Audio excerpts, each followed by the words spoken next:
এবং আমি তখন থেকে চিন্তা করছি যে স্যার যেটা বলবে আমি এর বাইরে কিছু করব না, জাস্ট এইটাই। তো ওইখানে শর্ট কেসে যে ক্রস কোয়েশ্চেন করে সেইখানেও মানে সত্যি কথা বেশি, অনেকে ভাবে আমরা বেশি বলতেছি, 50 থেকে 60% এসএস বক্স থেকে কোয়েশ্চেন্স। স্যার টাইমলি অ্যাডভাইস দেয় এবং স্যার ওভারবার্ডেন করে না কোনো ইনফরমেশন দিয়ে। আসসালামু আলাইকুম সবাইকে, আমি ডাক্তার মোহাম্মদ ফজলে রাফি। আমি এমবিবিএস পাস করেছি দিনাজপুর মেডিকেল কলেজ থেকে, অ্যান্ড পরবর্তীতে আমি এমআরসিপি পার্ট 1 পাস করি লাস্ট ইয়ার আর কি 2021 অগাস্ট ডায়েটে। আর এবার এমআরসিপি পার্ট 2 পাস করলাম এই সেপ্টেম্বর ডায়েটে আর কি। তো আলহামদুলিল্লাহ এর মাঝখানে আমি 2021 জুলাইতে, মানে পার্থ হচ্ছে 21 জানুয়ারিতে মনে হয় এফসিপিএস পার্ট 1 পাস করে। তো আমার এফসিপিএস পার্ট 1 2021 জানুয়ারিতে 1 নম্বরের জন্য পেপার বানে ওই সময় খারাপ হয়। আলহামদুলিল্লাহ জুলাই ডায়েটে আমার পাস হয়ে যায় এফসিপিএস পার্ট 1। স্যার হচ্ছে কিছু সার্কেল করতো, স্যার যে কথা বলে, স্যারের যে লেকচার শিট ওটা একটা পাস মেডিসিন এক্সপ্লেনেশনের মতোই। তো স্যার বলতো যে সার্কেল দিস। তো আমি করতাম কি, আমার যে নোট ছিল সেখানে এসএস বক্সগুলোর সাথে নিচে আমি হচ্ছে কি নোট লিখে ওই সার্কেল দেওয়া কথাগুলো আমি লিখে রাখতাম এবং ওগুলোও সার্কেল দিতাম। সো আমার যাতে আর পরবর্তীতে ওই নোটে আর ফ্রি অফ দিস না হয়, আমার হাতের নোটটাতেই হয়। অথবা আরেকটাও কাজ করছি, যেগুলো বড় টপিক যেরকম কার্ডিওলজি, সেগুলো আমি আর এগুলো করি নাই। কার্ডিওলজি আমার যে স্যারের নোট সেটার পাশে জায়গাগুলো ওখানে এসএস বক্সগুলো করে ফেলছি। পরে দেখে ওটা অবশ্য অনেক বেশি পেজ হয়ে যায়, উল্টাইতে কষ্ট। আলটিমেটলি যদি নিজেদের যে খাতাটা বানাই সেটাতে যে স্যার যে সার্কেল দেওয়া কথাগুলো হচ্ছে ওইখান থেকে কোয়েশ্চেন আসছে, স্যার এই জন্যই সার্কেল দেয়। ওখান থেকে পাস মেডিসিন বা পাস টেস্টে কোয়েশ্চেন আছে। তো ওভাবে করে পড়লাম, এরপরে দিন পরীক্ষা দিলাম, দেখি যে আমার নামটা প্রথমে আছে। ঠিক আছে, তো ওটা দেখে আমি খুব ইন্সপায়ার্ড যে না, আমি আমার হচ্ছে গিয়ে 1 বছর লস হয়ে যায় এমবিবিএস পাস করতে গিয়ে। আমার গাইনিতে রিসাপ্লি ছিল, ঠিক আছে।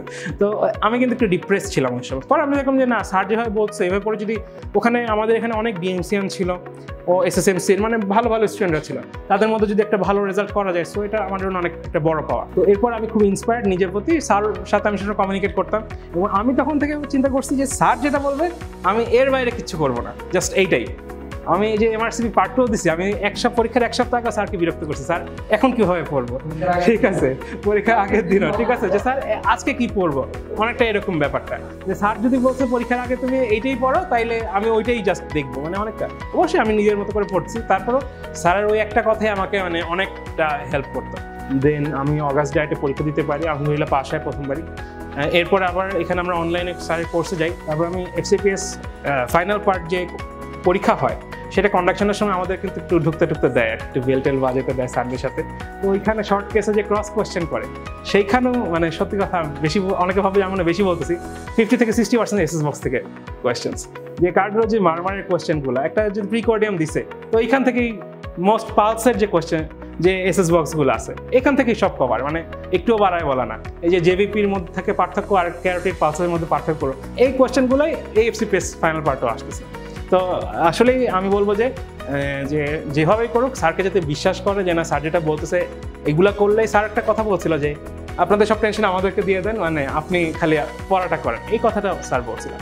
তো এইটি আসলে আমার কথা, যে যেখান থেকে গাইডলাইন নেন বা যেভাবে পড়েন, আপনি আসলে বেশি টেনশন করলে আসলে পড়াটা খুব বেশি আগাবে সেটা না। হ্যাঁ, অল্প অল্প করে স্যার, আমার মনে হচ্ছে স্যার হচ্ছে টাইমলি অ্যাডভাইসটা বেশি দিত। অনেকে ভাববে যে আমি মনে বলছি স্যার একটা লেকচার শিট পড়ে পাস করে গেছি, এটা বললে ভুল হবে। স্যারের ওখানে পাস মেডিসিন কভার হয়েছে, অন এক্সাম কভার হয়ে গেছে প্রথমে। দেন আমরা যখন এডিআরে 4 মাসের মতো কোর্স, সেখানে স্যার আমাদেরকে বলছে পাস টেস্ট, মানে স্যারের যে কোয়েশ্চেন ব্যাংক সেটাই পাস টেস্টগুলো কভার হয়ে যায় আপডেটেড, তো সেটা করলে পাস টেস্ট হয়ে যাবে। স্যার বলছে এটা অবশ্যই কভার করে আমার পরীক্ষা দিতে হবে। স্যার বলে দিছে যে এমন না যে না পড়ে, স্যার কিন্তু আমাদের পার্ট 2তেও বলছে যে না, অবশ্যই পাস টেস্ট নিজে নোট না করে পরীক্ষা দিবা না। সো এমন না যে খালি কোয়েশ্চেন সলভ করছি, কোয়েশ্চেন সলভ করার পর সেটা যেভাবে হাতে লেখা কাকের ঠ্যাঙের মতো হোক আর মুরগির ঠ্যাঙের মতো হোক, তো এটা আমরা অবশ্যই নোট করছি। সেই নোট আবার স্যার বলতো কি যে একদিনে 4টা সিস্টেম রিভাইজ দিবা, একদিনে 6টা সিস্টেম রিভাইজ দিবা, লাস্টের দিকে কিন্তু স্যার এটাই বলে। এবং বলে যে হচ্ছে গিয়ে স্যার বলতো যে হচ্ছে মার্কিং, যে সবুজ মার্কিং যেটা মোটামুটি পারা যাবে, যেটা মনে হয় যে না পারা যাবে না, বারবার পড়া লাগবে, সেটা রেড মার্কিং। এটা যাতে পরীক্ষার আগের দিন মানে 14টা সিস্টেমই তুমি রিভিশন দিতে পারো। স্যার টাইমলি অ্যাডভাইস দেয় এবং স্যার ওভারবার্ডেন করে না কোনো ইনফরমেশন দিয়ে। যেই সময় যেটুকু নলেজ দরকার স্যার সেটুকু বলে। সো মানে ইঞ্জিন গরম হওয়ার কোনো চিন্তা নাই, স্যারের কাছে আসলে মাথা ঠান্ডা করে পড়া যাবে এবং ইনশাল্লাহ পাসও করা যাবে। থ্যাংক ইউ সবাইকে।